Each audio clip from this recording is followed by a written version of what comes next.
오늘 우리에게 주신 하나님 말씀 구약성경 잠언 1장입니다. 하나님 주시는 지혜로 승리하시기를 축복합니다. 잠언은 1장의 1절에 기록된 것처럼 다윗의 아들 솔로몬이 기록한 거지요. 솔로몬은 기브온 산당에서 하나님께 1000번제를 드립니다. 그 이후에 하나님께서 임하셨어요. 너에게 선물을 주고 싶은데 환상 중에 너가 구하는 것 말해봐라 하니 이 솔로몬이 하나님, 이 많은 백성을 다스리기가 어려워요. 저에게 지혜를 주세요 하게 되죠. 솔로몬이 아버지 다윗, 정치를 너무나 잘한, 또 모든 전쟁에서 이기고 승리하고 백성들을 잘 다스린 그 아버지의 뒤를 이어서 왕의 역할을 감당하기가 쉽지 않았겠죠. 두려웠습니다. 그러니 하나님을 의지하고 하나님 주시는 지혜를 구합니다. 그래서 하나님께서 지혜를 주시고 그 외의 것도 더하여 주시지요. 그 지혜로 인해 솔로몬은 잠언을 기록합니다. 이것을 기록한 목적이 있어요. 자, 4절 5절 봅니다. 4절. 어리석은 자를 슬기롭게 하며 젊은 자에게 지식과 근신을 주기 위한 것이니 지혜 있는 자는 듣고 학식이 더할 것이요 명철한 자는 지략을 얻을 것이라. 아멘. 하나님 주신 이 잠언의 말씀을 통해, 지혜의 말씀을 통해 어리석은 자들은 슬기롭게 변하고 젊은 자에게 지식과 근신하는 마음을 주고 지혜 있는 자에게는 학식이 더하여 주고 명철한 자는 지략을 얻게 된다라고 말씀하세요. 그러니까 똑똑한 사람은 더 똑똑하게 되고 지혜 있는 자는 더 지혜를 얻게 되고 하나님께서 주시는 그 지혜를 가지고 이 세상에 살게 된다라는 거죠. 그런데 가장 중요한 지혜 중의 지혜는 7절에 있습니다. 우리 같이 볼게요. 시작.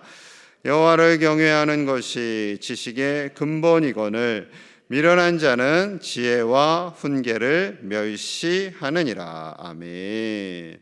하나님을 경외하는 것이 지식의 가장 첫 번째, 하나님을 경외하는 것이 지식의 가장 첫 번째다라는 거죠. 하나님을 경외하는 것, 천지만물을 지으신 하나님, 우리를 구원하신 하나님, 우리에게 생명을 주신 하나님, 그 하나님의 말씀을 알고 그 하나님께서 주시는 지식을 가지고 살아간다면 우리가 이 세상에서 때로는 어려움을 당하지만 능히 이겨낼 수 있는 거죠. 그런데 이 지혜와 지식은요, 교회에서만 가르치는 것이 절대 아니에요. 먼저는 가정이 되어야 합니다. 8절 9절 볼게요. 8절 9절. 내 아들아, 내 아비의 훈계를 들으며 내 어미의 법을 떠나지 말라. 이는 내 머리에 아름다운 관이요 내 목에 금사슬이니라. 하나님을 경외하는 것이 지식의 근본이다 하고 바로 이어서 8절에 아들아, 아버지의 훈계를, 어머니의 법을 떠나지 말아라 하는 것은 어머니의 생각을, 아빠의 생각을 그대로 따라라가 아니라 하나님을 경외하는 것을 엄마, 아빠가, 부모님이 자녀들에게 가르치라라는 거예요. 하나님의 말씀, 하나님을 경외하는 것을 부모님이 가르치고 그 말씀을 따라서 자녀들이 성장하라라는 거죠. 그래서 출애굽하는 백성들에게 이렇게 말씀하셨죠. 우리 잘 아는 말씀이에요. 신명기 11장 19절에서 21절. 또 그것을 너희의 자녀에게 가르치며 집에 앉아 있을 때에든지 길을 갈 때에든지 누워 있을 때에든지 일어날 때에든지 이 말씀을 강론하고 또 내 집 문설주와 바깥문에 기록하라. 그리하면 여호와께서 너희 조상들에게 주리라고 맹세하신 땅에서 너희의 날과 너희의 자녀의 날이 많아서 하늘이 땅을 덮는 날과 같으리라. 자녀에게 가르치라. 앉았을 때든지 일어날 때든지 누워 있을 때든지 밖에 나갈 때든지 언제든지 하나님의 말씀을 가르치라 말씀하시는 거죠. 그러면 너희와 너희 자녀들의 날에 복을 받을 것을 분명히 말씀하고 있습니다. 하나님은 하나님의 말씀을 통해서 우리를 옥죄고 붙잡아두고 감옥에 갖다 두려고 하시는 분이 아니세요. 옛날에는, 오래전에는 그 말씀을, 굉장히 윤리적인 말씀을 많이 들었어요. 듣다 보면 이게 절에서 하는 말씀인지 교회에서 하는 말씀인지 별 차이가 없는, 막 착하게 살아라, 질서를 잘 지켜라, 뭐 등등등. 여러분, 하나님께서 주시는 그 복음의 말씀, 생명의 말씀이 우리를 살리는 줄로 믿습니다. 물론 윤리의 말씀도 우리에게 필요합니다. 그러나 그 윤리를 주신 본질적인 이유, 그 생명, 오직 예수 그리스도를 통해 우리에게 주신 그 하나님의 놀라운 은혜가 우리 안에 거할 때에 우리는 그 외의 윤리적인 것도 함께 감당할 수가 있는 거죠. 생명이신 하나님의 말씀이 우리 안에 녹아지고 그 지혜를 따라 살아감으로 인해 하나님께서 주신 은혜를 누리시는 저와 여러분들의 가족이 되시기를 축복합니다. 하나님의 지혜와 지식을 따르지 않으면 문제가 생겨요. 죄의 유혹이 있어요. 죄의 유혹. 자, 10절 봅니다. 10절. 내 아들아, 악한 자가 너를 꾀일지라도 따르지 말라. 악한 자, 사탄이죠. 사단의 사주를 받은 사람들이에요. 사탄이 우리와 우리 자녀들을 끊임없이 유혹합니다. 하와에게 사탄이 다가왔을 때 아예 듣지도 말아야 돼요. 그런데 듣죠. 그럼 사탄이 강할까요? 우리가 강할까요? 사탄이 강해요. 사탄보다 하나님이 훨씬 강하신데 사탄과 우리만 보면 사탄이 강하죠. 그러니 악한 자들의 말을 들을 이유도 없어요. 신천지의 말을 들을 이유도 없어요. 관심을 가질 이유도 없어요. 아예 그냥 관심을 꺼버려야 돼요. 계속해서 유혹을 해요. 13절, 14절 봅니다. 어떻게 유혹을 할까요? 13절. 우리가 온갖 보화를 얻으며 빼앗은 것으로 우리 집을 채우리니 너는 우리와 함께 제비를 뽑고 우리와 함께 전대 하나만 두자 할지라도 이렇게 유혹을 한다라는 거예요. 우리가 온갖 보화를 얻을 거야. 우리가 빼앗은 것으로 집에 보화를 가득 채울 거야. 전대 하나만 두자. 이것은 동업하자. 이렇게 하는 거죠. 그래서 우리 같이 한번 잘해보자. 유혹이 있다라는 거예요. 물질로. 오늘 현대인들이 얼마나 물질의 유혹을 많이 받습니까? 각종 유혹을 받고 넘어가요. 보이스피싱. 요즘에는 인터넷상의 연인으로 다가와서 친해져요. 요즘 하도 SNS를 많이 하니까 인터넷상의 친구가 돼요. 그럼 또 이제 남자나 여자나 그냥 정이 푹 들어가지고 그래서 돈도 주고 마음도 주고 이런 일들이 벌어진다라는 거죠. 자, 15절 16절입니다. 15절 16절. 내 아들아, 그들과 함께 길에 다니지 말라. 내 발을 금하여 그 길을 밟지 말라. 대저 그 발은 악으로 달려가며 피를 흘리는데 따름이니라. 하나님의 지혜를 따르지 않으면 사단이 악이 꼬시는 그 길로 가게 되고 그 길을 밟게 된다라는 거죠. 그로 인해서 재정적인 손실뿐만 아니라 피를 흘리게 된다. 우리의 생명에 위협이 있게 된다라고 말씀하시는 거죠. 여러분, 우리가 오직 하나님의 지혜와 지식만을 따라야 할 줄로 믿습니다. 세상에 달콤해 보이는 그런 것들, 유혹들 이겨내셔야 돼요. 우리도 이겨내야 돼요. 쉽게 돈 벌게 해줄게. 쉽게 돈 벌게 해줄게. 이게 제일 위험한 거예요. 아니, 돈을 어떻게 쉽게 벌어요? 수고하고 노력해서 벌어야지. 쉬운 게 하나도 없습니다. 쉬운 게 하나도 없어요. 쉬워 보이는 것처럼 보이는 거지. 여러분, 뭐든지 그래요. 잘하는 사람이 하면 쉬워 보여요. 수영 선수가 수영을 하잖아요. 쉬워 보일까요? 어려워 보일까요? 올림픽에 출전한 선수가 빽 했는데 갑자기 물에 푹 들어갔더니 막 허부적거려. 되게 힘들게 수영을 해요. 그러면은 올림픽에 나가면 안 되죠. 그 선수는. 쉬워 보이는 건요, 그만큼 열심히 연습을 하고 자신의 몸을 단련했기 때문에 수영이 쉬워 보이는 거죠. 여러분, 그만큼 우리가 하나님의 말씀에 연단이 되고 훈련이 되면 저분은 유혹도 안 받을 것 같고 세상도 열심히 살 것 같고 돈도 쉽게 벌 것 같고, 아니에요. 그만큼 피나는 노력을 하고 하나님의 말씀 안에서 성실하게 살았기 때문에 그게 쉬워 보이는 거예요. 쉬워 보이는 거예요. 사랑하는 여러분, 하나님의 진리의 말씀을 따라 살아 사단의 유혹, 어떤 악의 유혹도 이겨내시는 우리 가족들 되시기를 축복합니다. 이게 너무나 중요하니까요, 지혜와 지식을 의인화해서 더 강조해요. 20절 가봅니다. 20절. 지혜가 길거리에서 부르며 길에서 불러요. 광장에서 소리를 높이며 소리를 쳐요. 21절. 시끄러운 길목에서 소리를 지르며 성문 어귀와 성중에서 그 소리를 발하여 이르되. 여러분, 우리 그렇게 생각할 때 있잖아요. 지혜가 안 들려요. 지혜를 좀 주세요 하는데, 오늘 말씀에 하나님께서 그 지혜를 시끄러운 곳에서도 소리를 높여 주시고, 하나님의 지혜의 말씀이 소리를 지르고 소리를 높인다라고 말씀하세요. 계속 반복해서 말씀하세요. 이것은 하나님의 말씀이 늘 우리 귀에 들리는데 우리가 귀를 닫았어. 요즘 청년들 귀에 다 뭐 하나씩 꽂고 다니잖아요. 저희 딸내미도 꽂고 다니는데, 너 조심해야 된다. 지나가다 갑자기 차가 나타날 수도 있고 위험한 상황이 될 수 있어. 그러니까 너무 이렇게 꽂고 음악 크게 듣지 말아라 합니다.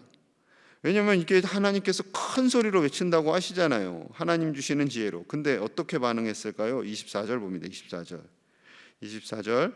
내가 불렀으나 너희가 듣기 싫어하였고 내가 손을 폈으나 돌아보는 자가 없었고 도리어 나의 모든 교훈을 멸시하며 나의 책망을 받지 아니하였은지요. 하나님께서 큰 소리로 외치셨어요. 길거리에서도 시장에서도 많은 사람들이 모여있는 곳에서도 외치셨지만 사람들이 안 들어요. 예수님 믿으세요. 아무리 가서 전도하고 소리를 질러도 사람들이 듣지를 않아요. 바빠요. 당신이나 잘 다니세요. 내버려 두세요. 듣지를 않는 것이요. 오늘날의 시대는 그런 시대예요. 각 사람을 존중하는 것 좋습니다. 개인의 취향과 개인의 성향을 존중하는 것은 좋은데, 진리의 말씀 안에서 하나님을 경외하는 것은 우리의 본질이라는 거죠. 인간의 본질이에요. 그런데 세상은 그렇게 생각하지 않습니다. 그렇지 않아요. 그렇게 하나님의 말씀을 거절하고 듣지 않으면 어떻게 될까요? 자, 31절입니다. 31절. 그러므로 자기 행위의 열매를 먹으며 자기 꾀에 배부르리라. 32절. 어리석은 자의 퇴보는 자기를 죽이며 미련한 자의 안일은 자기를 멸망시키려니와. 자기 생각대로 자기 멋대로 살다가 보면 이렇게 된다라는 거죠. 좀 무서운 말씀이기는 한데, 근데 사실인 걸 어떻게 해요? 그러나 하나님의 지혜의 말씀을 듣는 자는 어떻게 될까요? 자, 33절 가봅니다. 33절 시작. 오직 내 말을 듣는 자는 평안히 살며 재앙에 두려움이 없이 안전하리라. 아멘. 하나님의 말씀을 듣는 자는 평안할 수 있습니다. 어려운 일이 안 올까요? 어려운 일이 와요. 우리에게도 어려운 일이 오죠. 질병도 옵니다. 그 질병이라는 녀석이 사람 가리고 오나요? 누구에게 다 와요. 목사님들 담배 안 피는데 폐암도 걸려요. 왜 목사님이 폐암에 걸리셨대? 숨어서 담배 피는 거 아니야? 절대 아니에요. 아니어도 와요. 목사님 사모님에게도 폐암이 와요. 얼마든지 질병은 와요. 그런데 평안할 수 있는 거죠. 평안할 수 있는 거예요. 재앙에 그 두려움 없이 이겨낼 수 있는 거죠. 이것이 믿음을 가진 하나님의 말씀을 의지하는 자의 권세인 줄로 믿습니다. 여러분 담대하십시오. 질병이 찾아왔다고 겁내지 마세요. 아유, 내가 무슨 큰 죄를 졌다고. 그거 아니에요. 질병은 죄와 상관이 있다 없다? 없어요. 누구에게나 와요. 누구에게나 우리 몸속에 연약한 세포들이 있고, 연약한 세포들을 잡아먹는 악한 세포들이 다 자라요. 그런데 면역력이 있고 건강하면 이겨낼 수 있지만, 약하면 그 세포가 커져서 암이 되는 거죠. 그러니 조기 검진을 받으세요. 그때 검진도 받고, 그때 하나님 주시는 은혜로, 지혜로 검진을 받아서 조기에 치료받고 건강하실 수 있기를 축복합니다. 암을 무서워하시는데요, 서양은 워낙 일반적이다 보니까 그냥 당뇨병처럼 올 것이 왔구나 생각한대요. 중요한 것은 돈 너무 아끼지 마시고, 이게 쌈짓돈 싸놨다가 난 자식들한테 다 줘야지 그러지 마시고 검사 받으시고, 그리고 조기에 발견해서 치료받으면 요즘은 3기도 다 웬만하면 치료된대요. 그러니 큰일 났다고 겁먹지 마시고 미리미리 검사를 받으시기를 축복합니다. 나라에서 자기 생일별로 홀수에 태어나신 분, 짝수에 태어나신 분들 다 검사받게 하잖아요. 거기에 추가해서 받을 거 더 받으시고 자녀들, 손주들에게 줄 용돈 그거에 쓰세요. 검사 받는데 쓰세요. 아끼지 마시고 쓰세요. 하나님 주신 몸이니까 건강 잘 챙기시고, 그리고 하나님 주시는 지혜로 담대하게 매일매일 승리하시는 우리 믿음의 가족들 되시기를 축복합니다. 함께 기도하겠습니다. 하나님의 말씀, 생명을 살리는 말씀, 그 말씀 안에 사는 우리와 우리 자녀 손들 되기를 기도합니다. 하나님께서 주시는 그 은혜로 말미암아 승리하도록 사단의 유혹과 악의 유혹에 넘어가지 않고 정말로 하나님 안에서 평안을 누리며 매일매일 승리하는 우리 제1의 가족들이 되기를 같이 기도하겠습니다. 또한 예배를 위해서 기도하겠습니다. 예배 때마다 선포되는 그 말씀이 심령에 꽂히고 그 말씀을 가지고 살고 그 말씀 안에서 기뻐하며 평안을 누리며 설령 육체에 어려움이 온다 할지라도 하나님 주시는 평안을 누리며 살아가는 우리 제1의 가족들이 되도록 같이 기도하고요. 몸과 마음이 지치고 연약한 이들, 우리 구역에 있는 우리 가족들 중에 있는 그 식구들을 위해서 함께 간절히 기도하겠습니다. 하나님 아버지 감사합니다. 오늘도 말씀으로 시작합니다. 진리의 말씀을 따라갑니다. 생명의 말씀을 따라 삽니다. 지혜의 근본이요 지식의 근본인 하나님의 말씀을 따라 살게 하시니 감사합니다. 오직 말씀이 우리 안에 녹아져 살이 되고 피가 되게 하여 주시옵소서. 뼈가 되게 하여 주시옵소서. 그 말씀으로 세상의 악의 권세를 이기고 사단이 아무리 유혹해도 넘어가지 않도록 우리를 강하고 굳세게 하여 주시옵소서. 우리 자녀들과 손주들도 오직 말씀으로 살게 하여 주시옵소서. 말씀이 녹아지게 하시고 말씀으로 악을 이기고 말씀으로 세상을 이기게 하여 주시옵소서. 그 말씀을 따라 살아갈 때 하나님께서 필요한 것도 도와여 주실 줄로 믿습니다. 솔로몬에게 복을 주셨듯이 우리와 우리 가정에게 하나님께서 복을 주시고 모든 가정마다 하나님의 은혜로 살아 하나님의 복을 누리며 살게 하여 주시옵소서. 우리 어르신들 강건하게 하여 주시옵소서. 우리 젊은이들도 강건하게 하여 주시옵소서. 하나님께서 복되게 하시고 하나님 주신 건강, 하나님께서 주신 육체 하나님 보시기에 선하고 아름답게 사용하여 주시옵소서. 몸과 마음이 아픈 이들이 있습니다. 말씀의 능력으로 이겨내게 하여 주시옵소서. 말씀의 권능으로 이겨내게 하여 주시옵소서. 그래야 어떠한 상황 속에 있든지 낙심하지 않게 하시고 진리의 말씀을 따라 강건하게 하시고 승리하게 하여 주시옵소서. 주여 우리를 붙들어 주시옵소서. 주여 하나님 감사합니다. 오늘 하루도 진리의 말씀을 따라 살게 하시니 감사합니다. 진리의 말씀이 우리의 지혜와 지식을 가득 채우게 하여 주시옵소서. 우리의 살이 되고 피가 되고 뼈가 되게 하여 주시옵소서. 그 진리의 말씀을 따라 삶으로 인해 이 세상에서 승리하는 믿음의 승리자들이 다 되게 하여 주시옵소서. 어떠한 사단이 어떠한 악이 우리를 유혹하고 공격한다 할지라도 말씀으로 이겨내게 하시고 말씀으로 승리하는 세상을 이기는 우리 모든 믿음의 가족들과 자녀손들이 다 되게 하여 주시옵소서. 예배 때마다 은혜를 더하여 주시고 그 말씀으로 인해 질병도 이겨나가게 하시고 마음의 연약함도 이겨나가게 하시고 질병으로 인하여 낙심하지 않도록 말씀이 우리 안에 날마다 살아 숨쉬게 하여 주시옵소서. 몸과 마음이 아픈 이들 위로하시고 치료하시고 강건케 하여 주셔서 아버지 집에 나와 언제든지 예배하며 기뻐하며 살아가도록 우리 제1의 가족들을 복되게 하여 주시옵소서. 하나님의 은혜가 가득하기를 소망하며 예수님 이름 받들어 축복하며 기도하옵나이다. 아멘.